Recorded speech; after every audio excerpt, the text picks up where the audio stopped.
রাজ্যে ভোট গণনা পরবর্তী হিংসা নিয়ে আজ সংবাদ মাধ্যমের সামনে প্রতিক্রিয়া ব্যক্ত করলেন প্রদেশ বিজেপির সভাপতি রাজীব ভট্টাচার্য। আজ আগরতলায় প্রদেশ বিজেপি দপ্তরে সংবাদ মাধ্যমের মুখোমুখি হয়েছিলেন প্রদেশ সভাপতি। সংবাদ মাধ্যমের তরফে রাজ্যে চালু থাকা ভোট পরবর্তী রাজনৈতিক সন্ত্রাস নিয়ে প্রতিক্রিয়া চাওয়া হয়েছিল রাজীব ভট্টাচার্যের কাছে। সন্ত্রাসকাণ্ডের তীব্র নিন্দা সহ আক্রান্ত দলীয় কর্মীদের প্রতি সহমর্মিতা জানালেন প্রদেশ সভাপতি।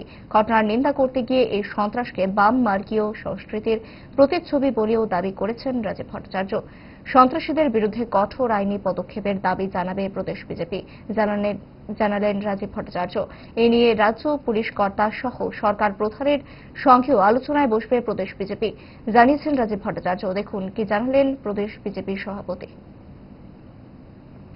ভারতীয় জনতা পার্টির প্রদেশ সভাপতি হিসাবে কার্যকর্তা আমাদের কাছে সবচেয়ে বড়।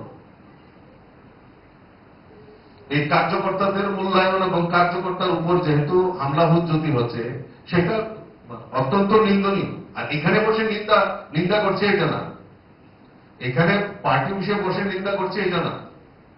আমরা আমাদের মন্ত্রী, আমাদের যারা পার্টির সিনিয়র লিডার, জেলা নেতৃত্ব, তাদেরকে আমরা তৎক্ষণাৎ আমরা পাঠিয়েছি।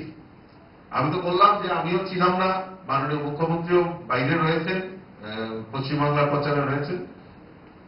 আমি আজকেই তাদের সঙ্গে কথা বলবো এবং কয়েকটা জায়গাতে আমি নিজেও যাব এবং পিটির সঙ্গেও আমি হয়তো আজকে না হয়, যদি সম্ভব না হয় কালকে হলেও দেখা দেবো। একদম কঠোর ভাষায়, কঠোরভাবে আমরা তার নিয়ন্ত্রণ করব এবং এই কার্যকর্তাদের যাদের উপর হামলা হুজ্জতি হয়েছে, এটা কোনোদিনও যারা এর সঙ্গে জড়িত কাউকে যাতে রেহাই না করা হয়, তার জন্য সরকারের কাছে আমরা আপিল রাখবো এবং আমরা বড় প্ল্যানিং করে আমরা সেই জায়গায় আমরা বসবো, কথাবার্তা হবে।